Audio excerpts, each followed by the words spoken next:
And happening today, Utah Lieutenant Governor Spencer Cox is expected to announce a new timeline to move our homeless population in downtown Salt Lake. He's expected to announce when the road home will close and when 3 new homeless resource centers will open. ABC4's Rosie Nguyen joins us in studio with background on the transition. Rosie? Emily, Brian, last week officials with the road home admitted their downtown shelter won't close on time. And that's because of complications with one of their new resource centers in South Salt Lake.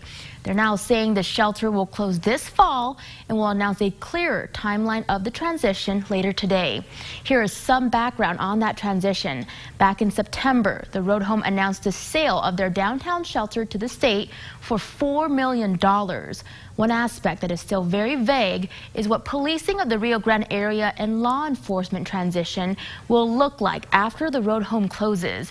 The lieutenant governor says officials will allow about 6 months to help the homeless through that transition. That instinctively, and as people move back into the area, those who come back who are experiencing homelessness, they're going to go to that area, right? They may not know where the new resource centers are, so we're going to have transportation. How do we get them where they need to go? How do we make sure that we continue to patrol that area? The work that's going around Pioneer Park to make sure that that area remains safe for families.